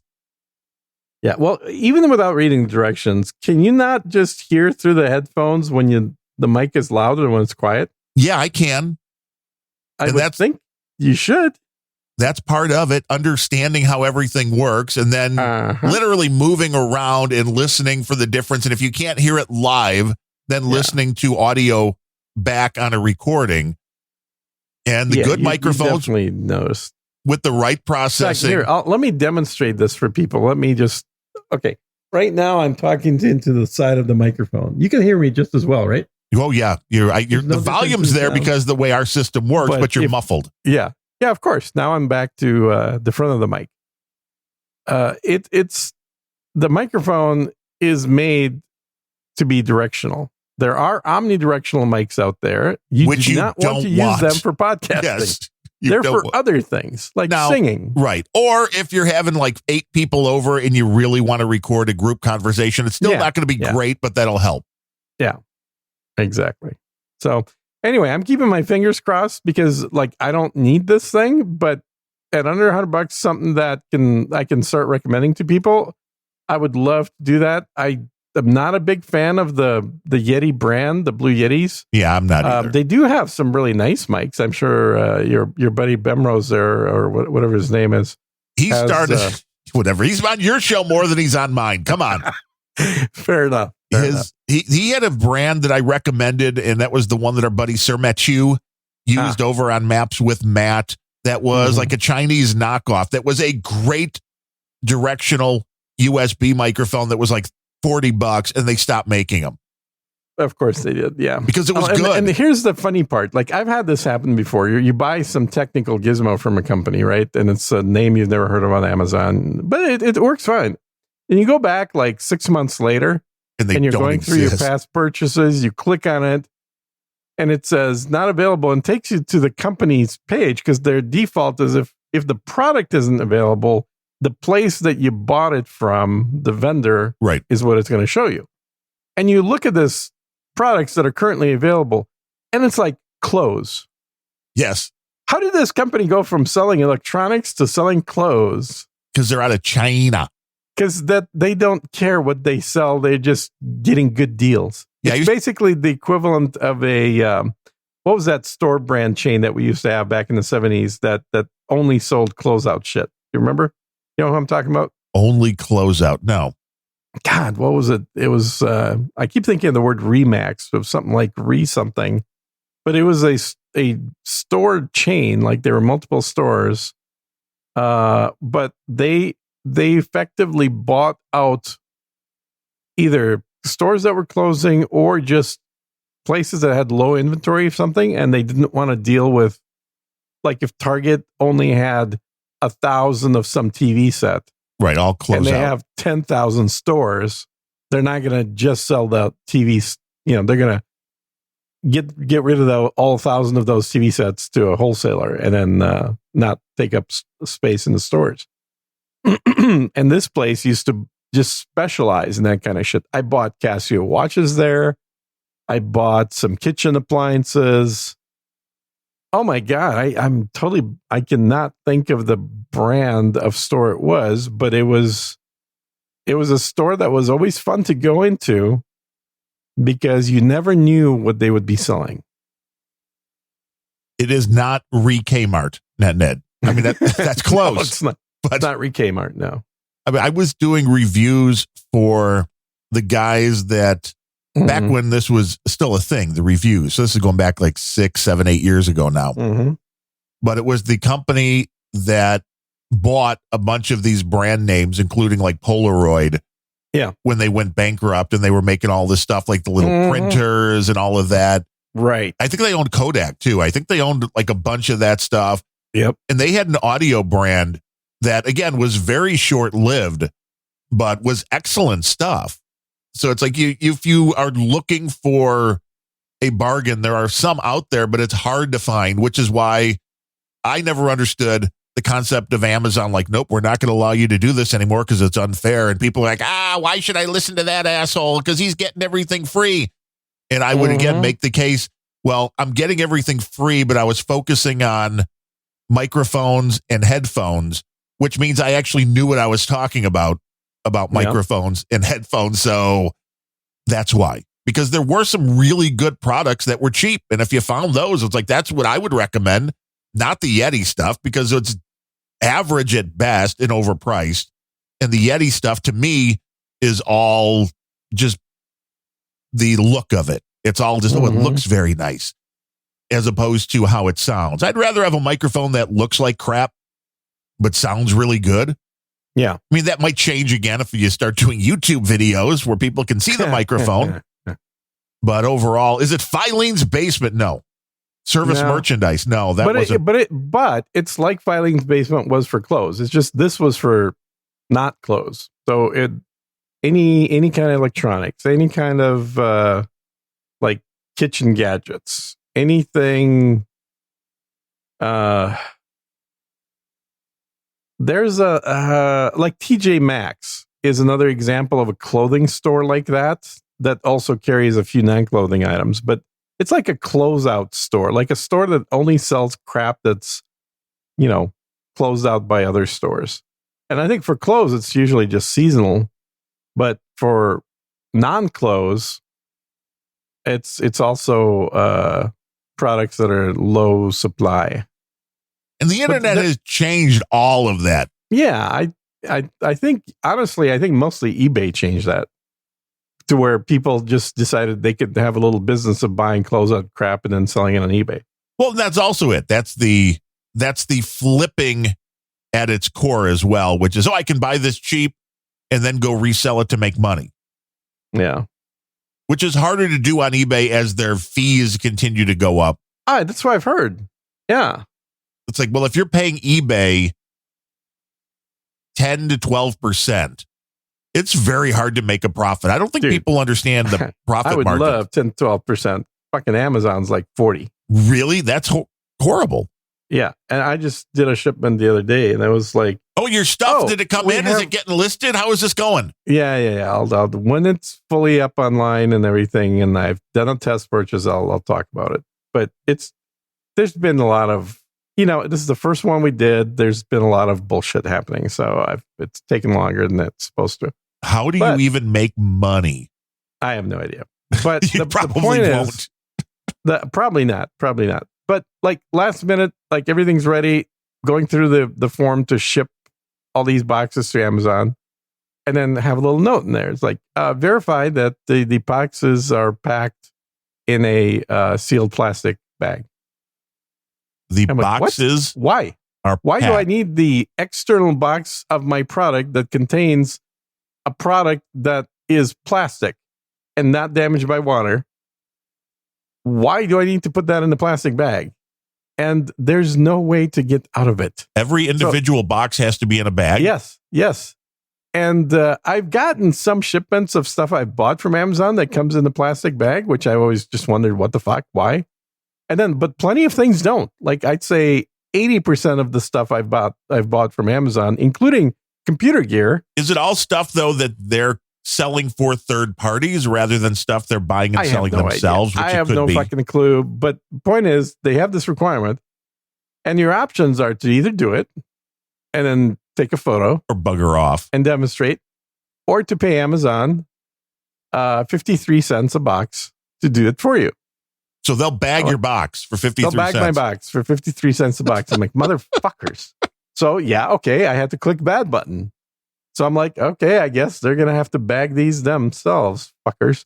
It's just money grab. That's all, as far as I'm concerned. That's all it is. And there's this, I should probably write a little, if not a book, certainly a chapter for a book on this whole process of all the stupid shit. Just do a video for YouTube. You'll probably make more money with people hitting. Money, that's true, than a book ever does. Yes. Definitely attest to that. Now, I've sold thousands of books. I've made dozens of dollars. Tens of dollars. Yeah. Yeah, pretty much. Yay. Pretty much. But yeah, I mean, it is kind of a case study in how not to do things. But there's really, if you're somebody that's an entrepreneur that wants to sell a product online, you almost have to be Amazon, eBay, or Walmart. I don't really know if there's anything else that can even come close to what those three are doing. And they all allow third-party sellers to come in. Obviously, eBay's all third-party. But Amazon and Walmart allow you to list your stuff through their website, but they'll just take a small percentage because they know that's where the eyeballs are. Yeah. Now, it's different if you had a huge following. I mean, if you were somebody that was on, YouTube or wherever and had millions of people following you, then you could just have angryrussianprepper.com and sell direct, and you wouldn't have to, That's true. to pay those percentages, which is that's the catch-22 here. Yeah, that's true. The only thing that people tend to not sell through Amazon, though, are if they have like their own T-shirts, hard drugs and spaceships. Well, yeah, spaceships actually I sold on eBay. I've got some mugs coming in for the Rock and Roll pre-show. People are excited about those. Oh, you do? Wow. Yeah, you'll make like off Bandit on those. I ordered 4 just to make sure that it looks good before I place a larger order, and I'm giving them away to anybody who's over $100. I'm happy for donating. Since your cost is like $4 a mug, and you're going to sell them for $29 a mug. I'm not selling them. I'm giving them away to anybody who hits the $100 a mug. That's donation. Right. Selling the mugs for $100 a mug. I'm giving them as a just gift. Like Trump. If you hit, this is just like Trump. This is like PBS. If you'd like to be a donor to PBS, we'll give you a Sir Gene tote bag if you get to the $1,500 level of support here. I might even do that. That would be awesome. That would be awesome. That would be absolutely awesome. for a tote bag. I mean, a tote bag prize for your kind donation. Exactly. Exactly. And I'm like, oh my God. I'm hoping, again, this is a way to I had so much crap from public radio back in the day. Oh, so you were one of the guys that was calling up. Oh, hell yeah. Like, yeah, I want that. I want some of that. I'd wait for the 2-for-1 deals they had. Because every time at like the last couple of days of the drive-a-thon, when they're really desperate and they're like, if they're really desperate, they're like, hey, we'll give you a 2 for, Please, I'm like, yes, I would like that Doctor Who tote bag. Yes. And then I would also like the Car Talk tote bag, please. Please donate today. I like was an awesome show. The K9 pillow and the Tom Baker K9 autograph photo. Cool dog, man. Yeah. I mean, way before its time. Way. Like, it's the first TV show with an actual robot that was a robot. Every other robot at the time was a dude in a suit. This was an RC car with a glorified covering on it, but still. Yeah, but it moved around on batteries. Which was amazing for the other CGI that they weren't doing at the time. The only CGI they did was, whenever it shot lasers out of its nose, the laser went in whatever direction the bad guy was standing in, regardless of the direction the nose was pointing at. That was Which the magic. I thought was pretty cool for laser. Yeah, of K9. It was a magical little puppy. Yeah, exactly. I really should watch the old Doctor Who again. And it's so much better than the new one. I know. Now, have you watched the Whittaker episodes, which he's been around now for a few years? I have not seen one. I kind of went on the... No, Doctor Who ended. What are you talking about? That was kind of with Peter Davidson, not Peter Davidson, I'm sorry, the other old guy. The other guy, yeah. Well, yeah, once he ended, I was like, Capaldi. Yeah, it's done. But now the other guy's back. David Tennant is back for a short run, I guess. What? Yeah. What do you mean? I haven't heard this. Yeah. Really? She regenerated, and it's going to be David Tennant for a few. What are they doing? I don't know. Fucking up with the whole franchise. They're now the concept. This show has a 50-year history, and they're fucking with it. That's because they're woke now. Oh my God, it's horrible. They're woke, and again, I didn't mind. Yeah, didn't they say that Doctor Who was like a black woman initially or something? Something like that. I mean, you never know. This pre-story. They'll get to that, I'm what sure. A load of crap. And this concept that you have to, it's like, well, and I knew when they tested it, when they made the Master into Missy, you knew where they were going. Yeah. And it's like, you can have that story, but the character has always, it's like for the history of time. And we're supposed to believe that original Doctor didn't just live 50 years. I know that was how long the series was, but the story was he's lived for millennia. Yeah. But he's always been a man, but somehow now, that was just random. Totally. Just like the fact that TARDIS spends 95% of its time in England. Yeah. It's amazing. It's hard to get it into the United States. Yeah. Well, not even just the United States. Or any other country or any other planet. Or how about any other planet? Yeah. very hard. That's the part that's insane, is just that it's a device that literally can go anywhere at any time. And it hangs out in England. DigiGuru says there's no better way to attract hot babes than by carrying around a PBS tote bag. I don't know if that's true, Digi. I'm not sure. Gene will probably know better. I'm pretty sure that's not true, because I remember carrying that tote bag around and it did not result in any hot babage. You're like, I thought there would be babes all over me. Babes to the left, babes to the right. Yeah. But yeah, the Doctor Who now, I guess you can go back to a previous Doctor incarnation, and it's stupid. It was so good up until the point. The good news is I can actually watch this shit now, because I finally ponied up and started subscribing to that network that has all the old BBC shows. I just thought the internet has everything you want. Well, it does. It carries the network that has all the BBC shows. Yeah, I guess you can do that. Shows on demand. Bruce Springsteen is doing a tour of Europe next year. Yeah, believe it or not, he's in his 70s now, too. Jesus. Like Don Johnson. He's right about the same age. Yeah. He's doing like 31 days in Europe and 31 days Did they invite him to sing in Germany? Probably. They think anyone's a singer out there. If they'll buy Hasselhoff and Don Johnson, then yeah, we could. We might shut up, man. We may be able to go to Germany and be a pop star. Yes, the famous American singing duo. Yes, exactly. They do a singing show every week. The famous American duo, Nevtuliev and O'Neill. Yeah, that sounds. They're so American. Yeah, exactly. You can't be more American than these two right here. That's right. Right now. You just can't. But I'm just not sure that there's enough electricity in Germany to sing these days. That's true. They need to get the Russian energy turned back on. So I talked to my sister the other day, and she just came back from Europe. She was in Venice and in Austria, and she's claiming that Europe is exactly the way it's always been. There's no changes. Tons of people. Everyone's hanging out in restaurants. There is no mass financial downturn at all. Wait. So no mass or financial downturns? Nope. Interesting. Yeah. I don't know if I'm going to believe her, but that's what she's claiming anyway. Depends what area you're going into now. If you're in, and I told her, okay, so the hotel obviously has electricity. Right, tourist area. The rest of the city has electricity. Yeah, tourist areas are different. You don't know. Again, people are they heating or eating? That's the question. Yeah.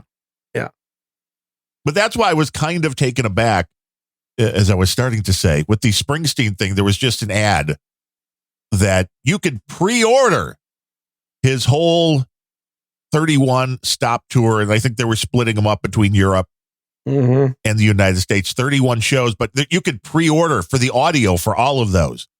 Yeah. Whether in CD form or FLAC or MP3. I mean, that's probably all they want is people will buy the tickets, buy the audio, and then not go to the concert, but then be able to resell the tickets on eBay. Maybe.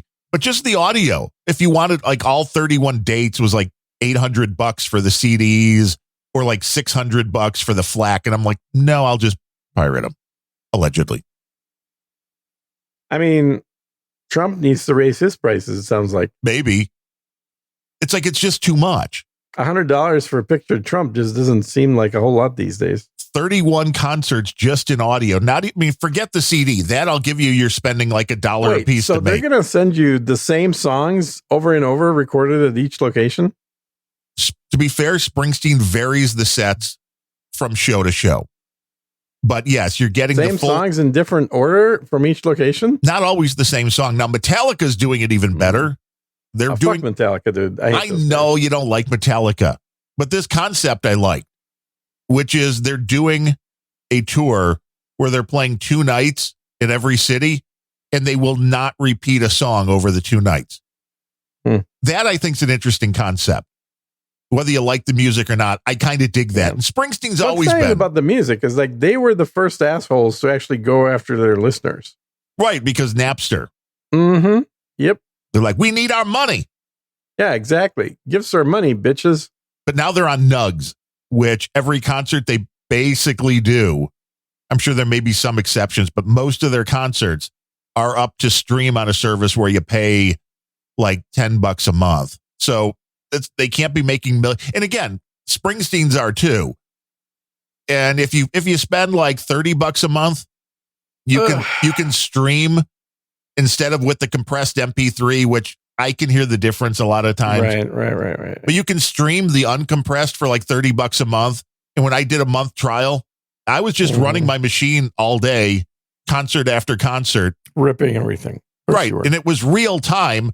But the beauty of this was between every track, there was a very slight, like 10 milliseconds when it switched of silence, which meant Adobe could recognize them as tracks and then stitch them back together. So it's like, so all I had to do was go press play and record at the same time. And then you had whatever you wanted.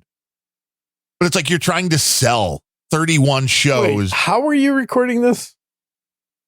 Well, it was streamed through a browser like we're doing this show. Yeah. So I sent the output to Adobe Audition. To Audition. Okay. And it was recording it as one long file. But in that one long file, even with a live concert, their system was not perfect where every... Yeah, I guess that would be just uncompressed audio, wouldn't it? Yes, because it's sending the uncompressed directly from the browser into Audition. And the beauty was the glitch between every song allowed Adobe to go, oh, no, that's where the next track starts. So it was very easy to... But without the ID3 info, it couldn't pull the names of the tracks, though. It could not. That is correct. But they have the listing of the tracks on every page. So all you had to do was cut and paste that list. And I don't know, dude. It automated it all. I don't find any difference between 320K MP3s and raw audio. You got to go raw, baby. You got to go uncompressed. I used to. I got rid of everything. You know, many years ago, I got rid of about a 3,000 CD collection and then just digitized everything. It took years. Well, that's what I have it too. Everything over. It took me about 2 months. And of course, I was unemployed at the time. So it was about 2 years to rip everything. And I was thinking the other day, I took we got a thing from my dad that for Christmas that needed to be framed. And I'm like, damn, I wish we had Gene's Garage. Oh, my God. Oh, my God. Did you frame a ticket stub for your dad? No. Okay. No, a lithograph. Oh, even better. A lithograph, autographed by Ted Williams. That's one of his favorites. Who's he? A baseball player back in the day. Okay. All-star. But this was a lithograph. Not a Kirby Puckett? I don't know him. Yeah, he's older than Kirby Puckett. Okay. He was also a pilot in the Air Force during the Korean War and World War II. And this was a lithograph. Rather than all the baseball stuff, this was representing his military service, which is kind of cool. Did you see, I know you're not a hockey guy, but a hockey player named, now I'm blanking out his fucking name. Russian? Yeah. Ovechkin? Yeah, Ovechkin. Oh, you did see. Okay, so you're into hockey. Yeah, so Ovechkin scored his 800th goal. He's the third person ever to score an 800th goal. Yeah. And he's still a young man. Now, my favorite story of him. I still love how you can just get shit when I say, what's his name? I don't know who it is. Alexander Ovechkin. Yes, of course. Pull up the right name, right? Yeah. I love it. We're on the same wavelength here. Same old guy thinking. Yes. He was at one of the All-Star games early in his career, and people were kind of intimidated by him. And he's a big guy. The goalie on the other team, that were doing one of these, I think it was the skills thing, where they're trying to, it wasn't during a game, but it was during the skills thing. And I guess the goalie clipped him and he went flying into the boards, and the goalie was like really nervous that he was going to get his ass kicked. And he's like, Ovechkin gets up and he skates by him and just says, "Russian machine don't break." I'm like, okay, I like that. What I love is Ovechkin's Twitter profile is a picture of him standing next to Putin. Yeah, they're buddies. My mom bought we were in spring training. Canceling him. I know. We were at spring training years ago, and with all the baseball stuff that was up for auction, there was an autographed Ovechkin puck for like $50, which was the steal of the auction, no question about it. And my dad keeps saying my buddy's supposed to get him. The guy that I used to work for is like best friends with the guy that is I think the GM, not the assistant GM of the Capitals. And they keep saying they're going to get him a Ovechkin game-used stick, which is like heaven gold. Wow. Yeah. I don't follow hockey that much, but I know he's the guy. Yeah, he's definitely the guy. But he's a tall dude too. He's got to be like 6'2" or something. Which for hockey is not all that unusual. Common. Yeah. Hockey guys tend to be more like Joe Rogan. Little like compact. 5'8", 260 pounds. It's like they're not the Ovechkin though. No, I mean, yeah, he's the guy. The stories about that guy, are legendary. I don't know if they're all true, but he seems, if you want to, once he's a little older, he could be the most interesting man in the world. From those commercials.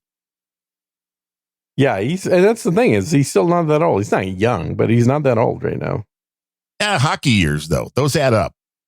Hockey years do add up. And if you had like ticket stubs, I was, kind of bummed that my dad didn't have the ticket stub going back to, it was 1979 that Wayne Gretzky made his NHL debut. Yep. And he made it here in Chicago.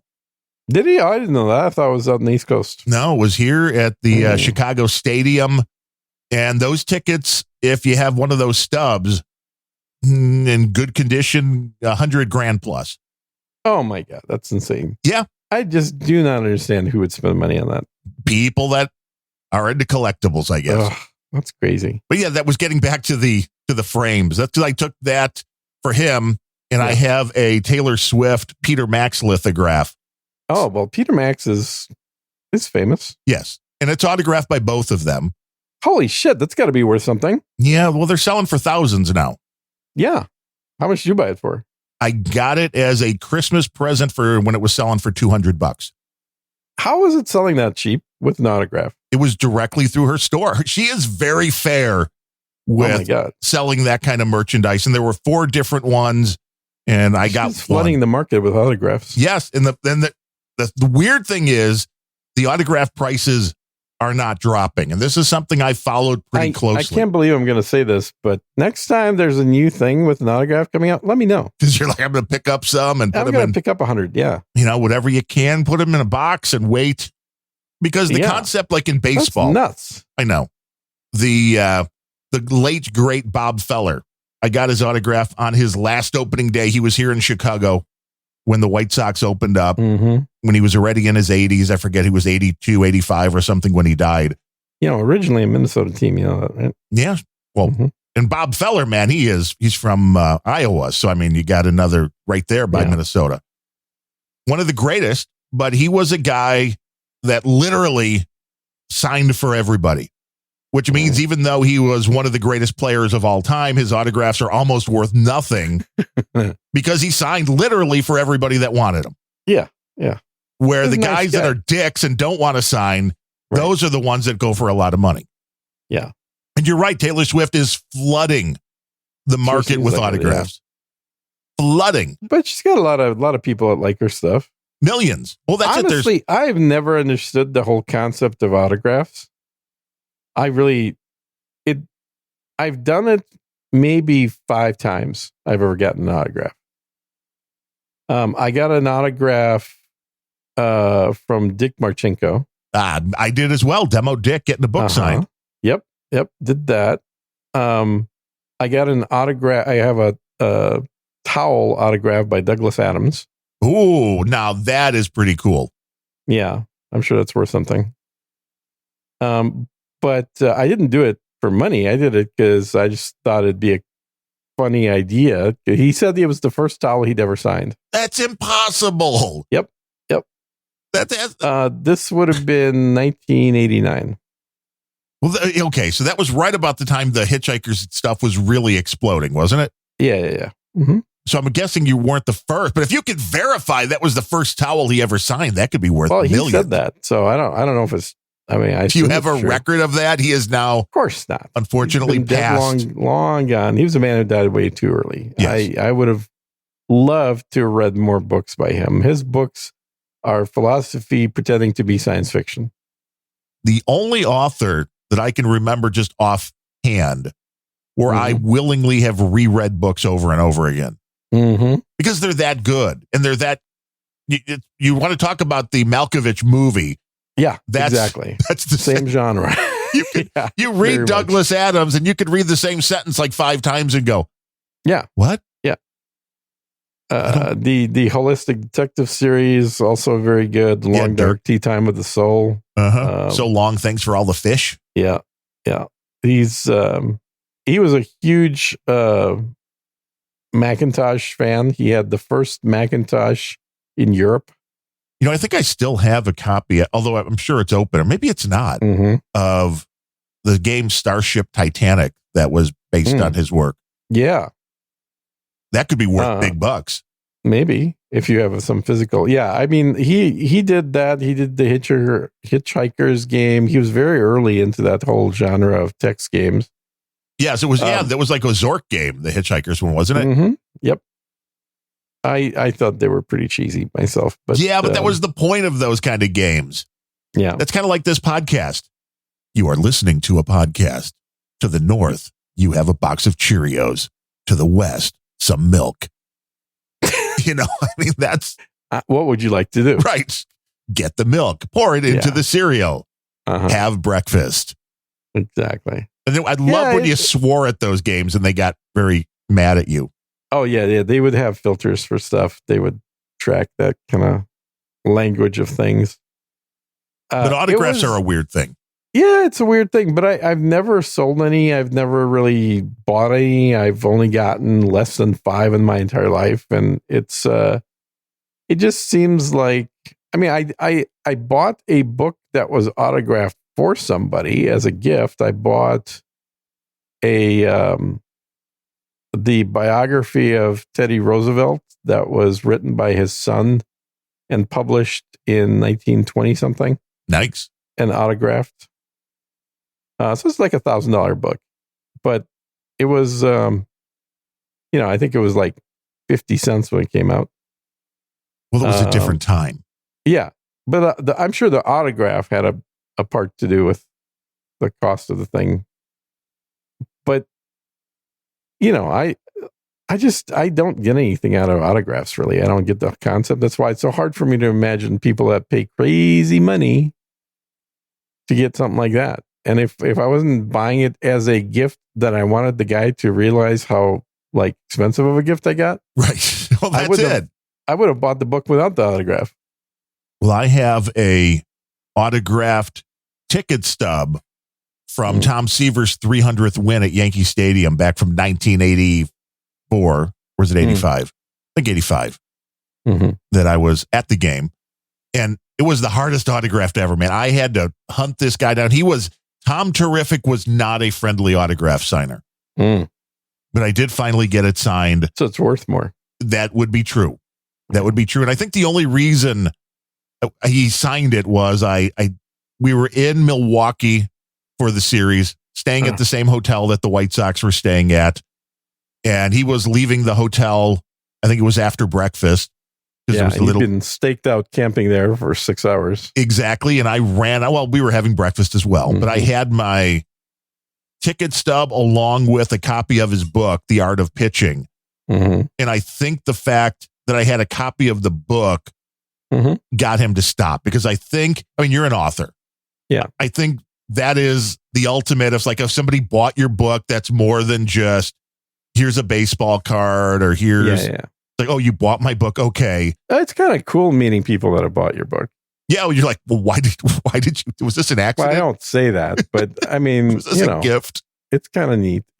I'll tell you what surprised me was when the wrong people bought my book. which is who? Well, my book. So actually, I think just about all my books are written for CEOs. And then one time I remember this back maybe 6 years ago, I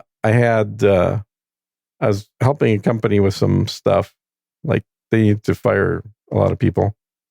And I had somebody come up to me and says, "Oh, hey, I've really been enjoying your book." I'm like, "What?" You're like, well, this was a big surprise for one that somebody not an executive, not a CEO, not an owner. It's like Not even but the there's manager. knowledge in there, Gene. And that, but do you read books written for lawyers? No. Okay, right?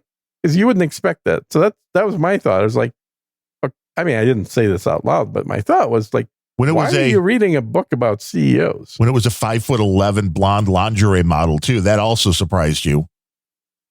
What? No, then I would have definitely come up with something better to say at that point. No, it was just kind of like, interesting. So at that point, then I was kind of curious. Well, what are you getting out of it? What did you learn? What was the takeaway that you thought was interesting in the book? Right. So you start quizzing, like, what was the best part? Yeah, because I'm genuinely interested. Because when somebody, which is so rare for you. Imagine writing like a kid's book and then having somebody in their 50s tell you they really enjoyed the book, and you're like, what part of it did you enjoy? What about that book did you really like? Well, the dichotomy between this and the obvious implications. Exactly. Like, what did you pick up in there that I wasn't putting in there? So it's an interesting thing, but I don't know. I mean, look, in the end, I think all humans, or at least a lot of humans, derive some kind of a emotional pleasure response from doing creative work.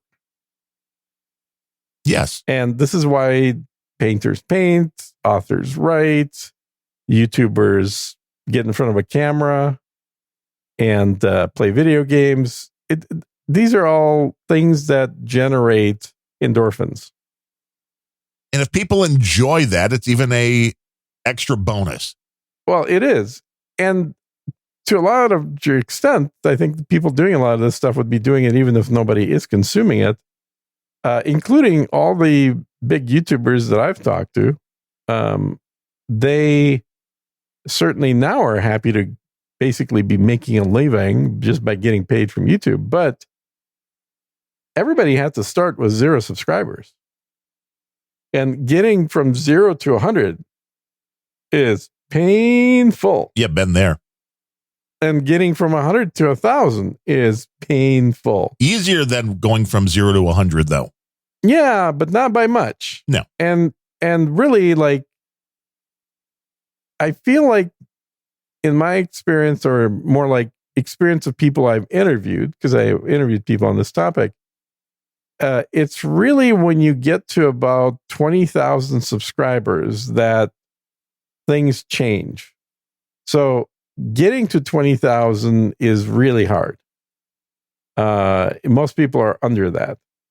But when you cross over that threshold, you kind of know statistically, based on other people, as long as you don't change what you do, you keep doing what you're doing, same formula, you're very, very highly likely to not quite double, to add about 80% for that first year after hitting 20K. So you'll go from 20 to like 37K. And then the following year, you're very likely to repeat that over again and add almost double again.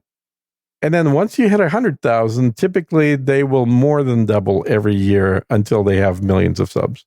Well, it's the algo. The more people, they figure more people will enjoy it. Exactly. Because the algorithm isn't going to recommend you something that has a video made by somebody with 100 people subscribed, unless it's super esoteric. Like if you're digging through videos of something that there's literally only 100 of them on the entire internet, then it will do that. But it's super rare. Like if you want to specifically watch videos about video games that have spaceships and the spaceships are NFTs. Right.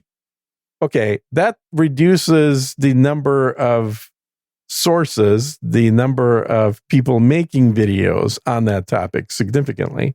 So you're going to start getting recommendations for people that might have under 1,000 subscribers. And this is what makes or breaks the channel, because you see a lot of people on YouTube go into the instant, I don't know if paranoia is the right word, but all of a sudden they're getting a little success and they think they have to keep evolving or doing, and it's like they start putting out content that you're like, what the hell were you thinking? Yeah, I agree with that.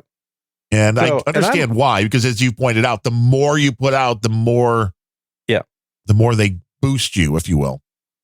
Right. And as we're doing this podcast, I just premiered my next video on YouTube. Luckily, I recorded it 2 days ago. But yeah, I'm definitely getting in the swing of like recording every day now and getting videos out there. Welcome to my world. I record every day. Well, I do podcasts 3 days a week, and then I do videos every day. What video channel are you on? So it's a gaming channel, no politics. So it's completely different from this audience. So you won't get a very slight crossover. There's maybe 5 people that are crossed over. I bet you Comic Strip Blogger watches you though. Oh, I doubt it, man. I don't think he's a gamer. He just boosted though. He said, "May God bring victory to Ukraine over invading evil Russia." Yes, you could tell him that money is completely wasted. Not on me, man. Not on me, CSB. Mm-hmm. Between him and NetNed, they are wasting it. There are big donors for today with 2 boostagrams because people are finally listening to Gene. But it's okay. You can boost us. Yeah. Go to unrelenting.show and subscribe. That's the most important thing you can do. It's subscribing and leaving positive reviews on Apple. That's the other thing, because that's still the biggest single contributing factor to growth is random people that have never heard of you, that don't go to No Agenda. All of a sudden they see a show that has good reviews. And it could all be lies. That's fine. Well, a show like Unrelenting could literally be about anything. It is. Yeah. And by the way, I have to mention this on the air. I sent you a picture on text message of what people think of when they're listening to our show. What do you think of that? Jack Black and the other guy from Tenacious D. Exactly. Yeah, the other guy. Yeah. That's about right. I think that's pretty close. And so I'm curious to see what people think. If you have an opinion on this topic, comment on this particular show on No Agenda Social, or you just email Darren directly. What's your email? Darren at grumpyoldbens.com. Yeah, that's a perfect email for somebody that's doing a show not called Grumpy Old Bens. I do that show too. I also have Darren at randomthoughts.com. I don't know if I don't think I've ever set up Darren at Unrelenting. You never bothered setting up Darren at, because that show's never going to last. Why would you set up an email address for a show that's never going to last? It's unrelenting. That's why. Yeah, it is why. And another boost from C. Brooklyn says, great episode.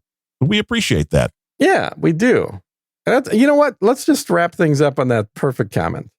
Let me rephrase. Let's see. It actually says, great episode from the best damn podcast in the universe, if that's not already taken. Yeah, it's available. I can vouch for that.